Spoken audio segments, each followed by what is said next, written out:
This is Orange Nation Overtime with Steve Infanti and Paulie Sibilia. Welcome into Orange Nation Overtime, everyone. Alongside Paulie Sibilia, I'm Steve Infanti. We had a brief one-day hiatus from Orange Nation Overtime. I feel rested. So we have not talked about the Syracuse-Virginia Tech game on this particular show, Paulie. And, listen, a missed opportunity. You're coming off that BC loss, a chance to bounce back against a bubble team, a team that's ahead of you in the pecking order. And it was right there, up by 7 at the half, and then the second half, Syracuse just did not play well and got out-executed down the stretch. Yeah, it was, as Coach Autry says, a lack of focus, apparently. But you think that they would realize at this point, you got to focus. You would find that focus. Yeah, and it's unfortunate, too, because your best player in Donnie Freeman has been, let's face it, a big reason why they lost both of these games. He had the missed free throw and 7 turnovers at Boston College, 3 for 14 against Virginia Tech. They got really physical with him defensively. He didn't handle it all that well. And then there was that missed rebound at the end when Virginia Tech was up 3 with about 7 seconds left.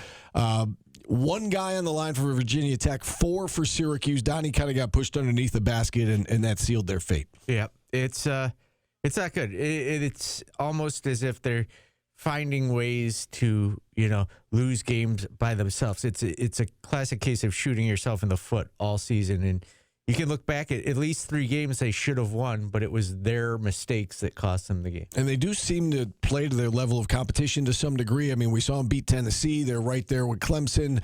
And then to stub their toe against Boston College and obviously, Hofstra and, Virginia Tech to a lesser degree. I think Virginia Tech's pretty good, but still, that's a game that it's at home. You're up by 7 at the half. You should be able to finish that one off. I don't know if Syracuse fans want to hear this or not, but I'm starting to think that Syracuse and Virginia Tech are about the same talent level. Yeah, I would agree with that. I mean, you can make a case for Virginia Tech. They could be undefeated in conference play right now. They've lost 3 games in the final seconds. That Greek kid's really good. He is, yeah. He's an NBA somehow player. Kept him quiet in the first half. Yeah. All right, we spoke with Adrian Autry on the Orange Nation radio show yesterday, so we're going to play that back for you now, and we let him off by asking for his takeaways from that loss to the Hokies on Wednesday night. We're putting ourselves in position. I think we got to do a better job of finishing the games. The margins, just certain things that have to happen, and we're falling short of those. So that's on my staff, our players, all have to do a better job of getting through those and coming out on top. I thought the turnovers that lead to points has been an issue, especially the last 2 games. So taking care of the basketball and then rebounding, even though the margin was 2, it was just at certain points of the game, the rebounds that you need to have, you got to come up with those, and we didn't. Coach, where is the disconnect between the player and the coaching staff? Is there one that they're not getting the idea that they need to make those rebounds or not commit those turnovers? I don't think it's a disconnect. I think, we haven't come up and made those plays. I don't think the players, out there trying to not do it, but we just got to do a better job. The effort, the focus has to be better. I mean, that's the bottom line. Disconnect, is not the word that I would use. It's just we have to do a better job. How do you do a better job of getting a player to focus? I think, that's, I think these guys, through what we do every day, but ultimately, they have to do it, or if not, you got to try to find someone that can do it. And I guess let me follow up on that. Is it something that you're seeing in practice, Red, when it comes to, like last night you were asked about the turnovers and you said tonight it was just careless turnovers. Like, are you seeing those careless turnovers in practice, or is it happening in crunch time of games? Whatever the case may be, is it just happening on game day, or are those things that have been popping up time and time again during practice? Turnovers are part of it, a practice in the games. And again, we, when you turn it over, we have consequences for that. And so, it's not like those are not addressed. We stress value in the basketball. And we, it's been a problem for us, especially in the second half. So we just got to do a better job of focusing and making sure that we do a better job of getting open, looking the ball into your hands and things like that. Things that we work on. We just got to be better at it. It's not that they don't know what needs to be done. We just got to do a better job of getting the job done. Back-to-back losses, and in both cases, Donnie struggled, had the 7 turnovers against BC, and then last night 3 for 14 from the field, and credit Virginia Tech for making things really tough on him, and they were very physical with him. What did you see from how the Hokies handled him defensively, and how do you address that, I guess, moving forward when other teams try to do the same thing? Well, I mean, he's on the top of the scouting report, and this is the first time he's been on the top of a scouting report, especially at the collegiate level. So we got to do a better job of, trying to get him the ball in different locations, moving him around. I think we got to do a better job of screening. I think he has to do a better job of using screens and holding his position to get it. It's going to be hard because he is on the scouting report, but so he has to got to be a little bit more, patient and from the passer, and then letting him try to fight for position and give him the ball in certain areas. Coach, a question that keeps coming up in our chat today is: was there any thought of going zone last night against them? It was a back and forth game. It was a close game. I thought, that our defense was, again, it was going, it was doing the job for the most part, as far as just like they're a very good 3-point shooting team. So, they, when they got open looks, that they would make them. I thought we, took away the 3-point game, and that was a big part of the game plan was, limit their 3-point shooting. I think it was 4 for 17, and the one thing about them is that all their bigs, they're a good passing team. So, like, if you go into zone and they have space, I think you allow some of those other guys that struggled will get going. So, that was a concern. I thought, offensive rebounding. So we wanted to try to keep them inside and make them, run them off the 3-point line and make them take some contested twos and then, get the rebound. I just thought we did that the first half. I thought the second half, we knew they would make a run, and we started off the second half pretty decent. And then after that, it was just a back and forth. And then it came down to us, at the end, taking care of the basketball. Another popular topic of discussion today that's come up on the show is that of Bryce Zephyr. You went to him last night when JJ and Nathan George got into foul trouble. He played well in that first half, especially defensively on Ben Hammond. Did you give any thought to potentially going back to him in the second half? I thought, I thought JJ and Nate, being that they didn't play that much in the first half, that they would be ready to go in the second half. And so, we thought about, everything, but I thought JJ and Nate, being able to start the second half, with 2 fouls would be a good start for us. I do want to go back, if I could, Red, to the BC game just for a moment, because I know that you had said on Monday on the ACC teleconference that the plan on that last possession of regulation was to foul, and that you guys just didn't execute there at the end. And, obviously when the possession started, there was like 17 or 18 seconds left. When you say that the plan was to foul, was it the type of situation where when they start their action, that's when you go to commit the foul? Or can you, I guess, walk us through what the plan actually was on that final possession against BC?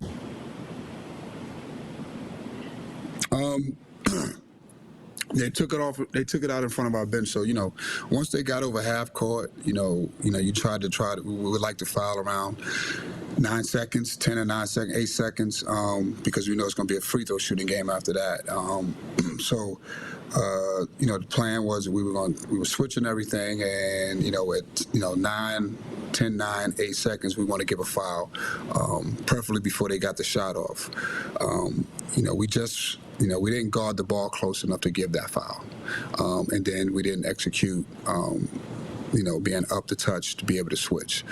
So again, it was a lot of things that we just didn't do, and the play happened after that, and then, so we just had to play from there.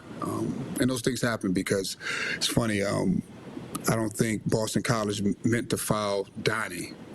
I think they fouled the wrong guy, and so those things happen in basketball and in the heat of the moment. But, you got to be able to, adjust when things don't happen. But, that was it. We should have been up closer to foul, to give the foul, on the pass. Coach, it's easy for fans to say the season's over, we're giving up, blah, blah, blah. The players can't do that. You can't do that. You still got a chance to make the tournament. You still got the ACC tournament. How do you keep the negative noise out of the locker room? I mean, I don't think you can, as far as social media and the fans. That's just a part of what athletics is now. But it's really about the focus, and talking to them and explaining to them, how much opportunity we do have left. We're very fortunate that our conference is healthy with a lot of more opportunities, and we're close. I mean, we're close. We just got to keep pushing, and that's the. We were losing, by big margins. Then you would be like, man. But we're right there. We just got to keep pushing and keep fighting, and stay focused. And that's what we're talking about. We got to keep the fight. And the only thing that you can do, the only way you can respond, is to get up and fight and go win some games. And we have plenty of games left and plenty of opportunity left in games that really count. So again, that's the focus. How about you? How do you personally keep that noise out? Me personally, I mean, the noise is now. I hold myself accountable for everything. So again, whatever the noise is, I'm just as disappointed. I'm just as frustrated. Again, so. I'm harder on myself than anybody else. Radio shows or fans or anything, like, I'm harder on myself than anybody. And again, so. I accept this is responsibility. This comes with it, and I got to do a better job, and my staff has to do a better job, and the players have to do a better job. We all have to do a better job. But I hold myself accountable, and so and I understand the frustration. I understand the frustration of being a fan. For me, it's really my own noise. So I don't have to hear it from anyone else. And along those lines, Red, of moving on, next up is Miami on Saturday, a team that is coming off a tough loss of their own, right? They were up to 30 in the net rankings and then got beaten at home by Florida State, which happens in this conference. What do you make of the Hurricanes? What can you tell us about this game on Saturday? Big physical team, probably one of the bigger, more physical teams in our league, from their guards to the front court, has some depth. So again, this would be a challenge for us, but a great opportunity. We talk with Adrian Autry live on the Orange Nation Radio Show, 1 o'clock every Thursday, and all this team can do right now, Paulie, is put that one to bed, put the last two games to bed, and move on to a Miami team that, from a net perspective, this would be a really good win for Syria. I don't know at the end of the day how good Miami is, but they've got only one conference loss to Florida State, and every game is important from here on out for the Orange. Any win is a good win at this point, And Coach Autry, they're taking responsibility, which I appreciate, but it's also kind of funny, he said that there wasn't a disconnect between the players and the coaches on the ability to get focus. Well, there's clearly something that's happening that's not being translated. And you hope that they can figure it out, because there is a lot of basketball left to be played. I know, some fans are looking at it and say, well, the season's over. I get that it doesn't look good, but there is a lot of basketball left. It's only, the end of January right now. It'll take a minor miracle, but there still is a chance, and the players have to play like they want that miracle to happen. Yeah. We had Randolph Childress on the Orange Nation Radio Show today. He was on the call for that Virginia Tech game with Jay Alter on Wednesday night in the Dome, and he was a little critical of Syracuse during the telecast. Yeah, well, he came over and I was packing up, and he was talking to Coach Saddleton and Matt Park about it, and he was critical, and I said, we need to try and get him on the show. Well, we did have him on the show today, and, we led him off by asking him for, I guess, his biggest takeaway from that Virginia Tech game the other night from a Syracuse perspective. I think my takeaway is kind of what everyone's saying. I was a little more vocal about the Orange in the sense of I think it's pretty clear they're a really good defensive team. I don't think anyone questions that. I think the only concern, and I've shared this with Red Autry, so it's not like this is breaking news for me, is offensively, they're struggling, and they're not sharing the basketball well. Like, guys aren't making plays for one another. And I know he's lamented that because I go back to even the Georgia Tech game when I had those guys in Atlanta. He and I had talked about that, and there were adjustments and things. He was just integrating Donnie Freeman back into the lineup just a few games prior to that. So offensively right now, the talent's there. I don't think anybody questions that. There's still a lot of basketball left. But I do think offensively, the more they share the basketball, the better they are. And right now, guys are trying to make plays themselves. And you're not going to beat a lot of the better teams in the ACC if they don't figure that out. You know, when you look at this roster, they've got a guy who can get the ball to players. You know, is it as easy to fix as maybe your point guard's got to step up his game? I don't think it's that easy, because the problem is a lot of these guys I'll say this, fundamentally, a lot of these guys are accustomed to playing with the balls in their hand. This team isn't just built off of, hey, give the ball to Nate George, your point guard, and let him. Because I do think he's trying to do that. He's the one guy that when he puts the ball on the floor or when he has the ball, he's looking to pass it to someone else. I can't say that about everyone else. I think a lot of guys get the ball and they want to score. And they are better when the ball is in his hand, but you just can't be that predictable. And he has to pass to someone, and you're not shooting it great. You know, you're not a great shooting team. You're not a great passing team, and the talent's there. But for whatever reason, they just haven't been able to consistently do those things. So I don't think I think it becomes too much pressure on Nate George to try to facilitate for everyone else. And I don't know if that's fair to him with the amount of talent and the capabilities of everyone else. As a guy who's never played basketball, when you look at Syracuse's offense, are they running anything different than other schools, you know, or is it just the players aren't passing the ball? You know what? You'd have to ask Red about what, you know, the expectations system-wise. I think they're obviously having an option of dribble penetration for guys. It's hard to say.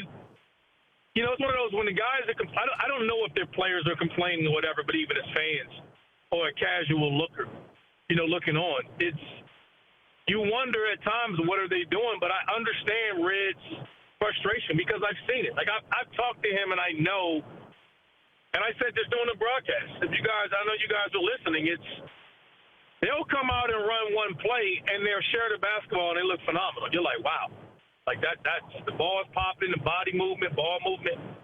And then literally the next possession, someone will dribble the air out of it, won't make one pass, and the shot goes up. They'll follow that up with another one. And then they just aren't consistent in doing so. And whatever that reason is, I don't know. And it's upon everyone involved to figure that out. But they have to be better and more consistent on the offensive end of the floor if they want to, one, turn things around and start winning games, because they're going to have a brutal stretch of games here coming up pretty soon.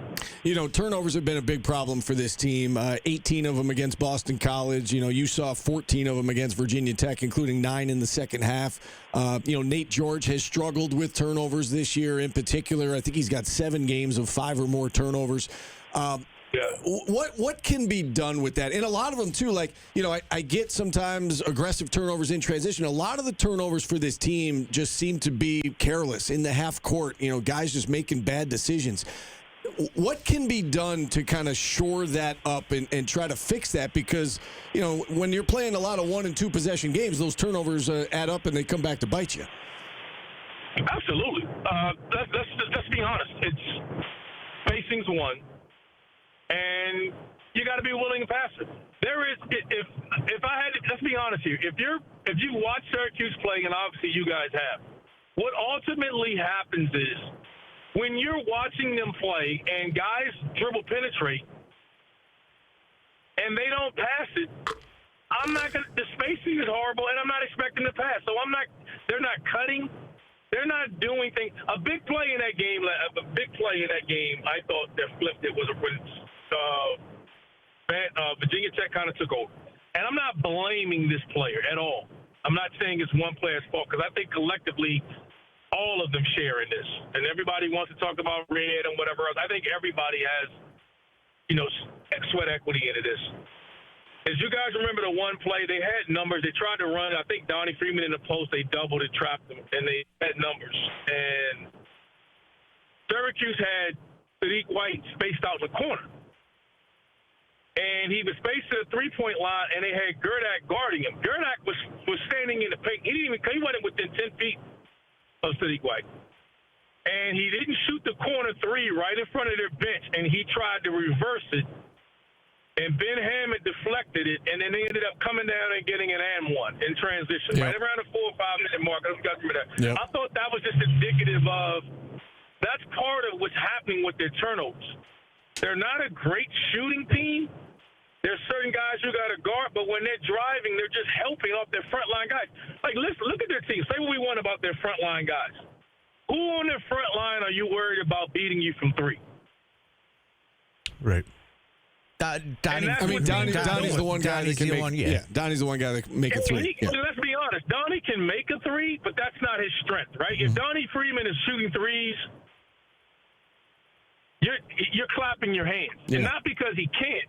It's because good. Then I don't want to have to deal with him anywhere in the paint, drawing fouls, doing everything else. Everyone else, I'm not guarding them out there, and I think that's what teams are doing. And when you're sitting there clogging the lane now, you got nowhere to go. So where are your guards going to go? Like that, and that's what happened in the game. They just said, hey, Hansberry, you got to stay, you got to battle, or Lowell, you got to guard and battle Donnie Freeman. We're going to throw bodies at him. Yeah. Everyone else, we're going to sit in the paint. And now guards, you got to chase them over the screen, get physical. So the guards, it's like, hey, pressure them. We're going to sit in the paint. The question I would ask with some of the guys, the players, would be, how are you impacting the game when the ball's not in your hands?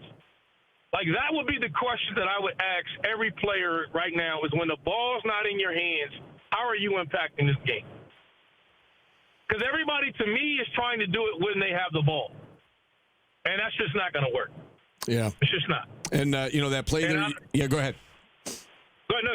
No, I was going to say that play that you're referring to, it was certainly the play of the game. It was a 3-point game at the time. Virginia Tech's up 3, and now all of a sudden you go down and you make it 6, and, Syracuse was facing an uphill battle from there and, made it close at the end, but obviously could not get over the hump. You mentioned Red Autry in that answer, and, There's a large faction of the fan base at the moment that wants him out, kind of regardless of what happens the rest of the year. What are your thoughts on Adrian Autry as a head coach now in year 3? I mean, kind of what do you make of the situation here?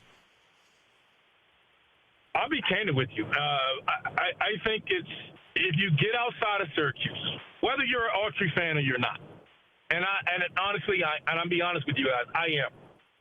As a head coach, this lies at his feet. He knows it. I don't think anybody runs from it. He knows it and has to accept it and own it. I still think year 3 is a bit much. And I'll be honest with you guys, in saying this is your first real year of having an NIL, a good NIL roster. Like you were behind the previous 2 years. First year, 120 wins. It was great. Last year wasn't as good. I think this team is significantly better, and there's a lot of basketball left to play. The question and this is a question I'd ask you guys. In the NIL era, where does Syracuse rank in NIL in the ACC? It's a good question. I don't know that we have the answer. I mean, I would say, if I had to guess, I would say middle of the pack, I would say. What was the number? Somebody said 10? Paulie said 10. Okay, so if you finish 10th, that's not good enough. And people may not want to hear this, and this is just me being objective about it. Again, I'm not absolving Autry of any excuse. But that's the nature and what this is now. And as a Syracuse fan, it's an elite program historically. Boeheim, we know what it was. But this NIL and this transfer portal has totally flipped all of this stuff. And there's no more relation. These kids don't care about history and what Syracuse was. They only care about how much money can you pay them. And you're asking, and so it's ninth. So somebody just said 9th or 10th. That's where you were picked.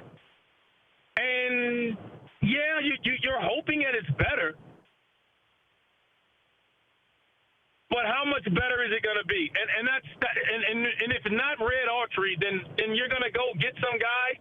And I guarantee you, if you're 9th or 10th in NIL, you're expecting some guy to come in here and turn, I always say crap to sugar. Like, what are you expecting there? And again, he has to figure out a way to get this group back winning games. I thought they were playing really well prior to the BC loss. But I think the biggest adjustment he needs to fix is for them is to get some type of continuity, some type of unselfish play on the offensive end. Like, it would not surprise me if someone does not play in their next game. They got a big one coming up versus Miami Saturday. It would not surprise me if their rotation is tighter and something else is done. So that's my only pushback on the should Red be there or not. I think there's only 1 year of real NIL for them. And before you worry about who's the coach going to be, you're going to have to also inject a little bit more resources into the program. And a lot of basketball left to play before it's all said and done. So I'm not totally all for it like that the way others are. That's just the nature of the job. And it's Syracuse. I mean, the expectations are high, and you guys have a great following. But, someone just said 9 or 10, and like it or not, how many teams are finishing in the top 3 or 4 or 5 or 6? Look at this league, and tell me pick a team and tell me what the NIL is, and I'll tell you where they are right now. Right. That was Randolph Childress with an honest assessment of what he sees going on with Syracuse basketball. As for Virginia Tech, Paulie, going into the Syracuse game, they were first 4 out in Joe Lunardi's latest bracketology. 8 teams from the ACC in Joe Lunardi's field. Virginia Tech would be the 9th, just on the outside looking in. They've got 8, 9, 10 teams that feel like they've got a good case to make the NCAA tournament. And, Syracuse right now 12th in the pecking order if you go by the net ranking. So if they could get hot, who knows? As you said, uphill battle, certainly. But they've got the quad one opportunities ahead of them that if they rattle off a bunch in a row, they could make it interesting. Yeah, and it's kind of funny. No matter what happened, the same thing has got to happen. They've got to beat Duke. You got to beat North Carolina. You got to beat Virginia. And my hope at the beginning of the season was, hey, this team can probably pick off a couple of. I don't know now. Yeah, and I think at the beginning of the year we looked at it as maybe 3 or 4 quad one wins get you in. That probably not good enough at this point, given that you've got 2 quad 3 losses on your schedule now or on your resume now. But they've got projected. They're projected to have 6 to 8 quad one opportunities the rest of the way, depending on how things shake out. So if you win a majority of those, do you make it interesting? I've done a little research. 2 quad 3 losses. Wyoming got in with 4 quad 1 wins, and then Rutgers got in going 6-6 in quad 1. So that might be what it takes. Yeah. The low end of that is 4, which means they've got to win at least 3 more. Which it's going to be an uphill battle. Most of those games are on the road, but at least it's possible. At least you go into the month of February knowing, all right, you've got the opportunities. Now you just got to rattle off a bunch in a row. Saying there's a chance. Saying there's a chance from Dumb and Dumber. 1988, Steve. A 16-year-old girl had the #1 album in the country. Do you know what it is? She's the youngest woman to ever top the charts in 1988. She was touring malls, too. Was it Debbie Gibson? No, you got one. The other one. The other one. I'm drawing a blank. Tiffany. Oh, that's right. Yes, Tiffany. I think we're alone now. Yes, there you go. We are alone right now. I think that every night. I think I'm alone now. Tiffany. Okay. And is that still a record? She's still the youngest? I believe so. Yeah. All right. How about that? All right, we've got to go.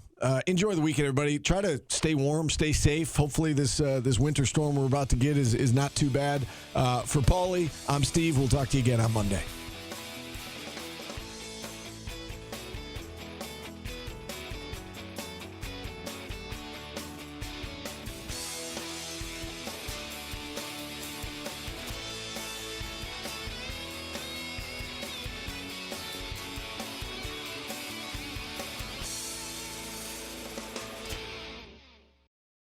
Download the WSYR Plus app on your TV to stream News Channel 9 for free. Just go to your smart TV, search WSYR Plus in the App Store, and download to start streaming today.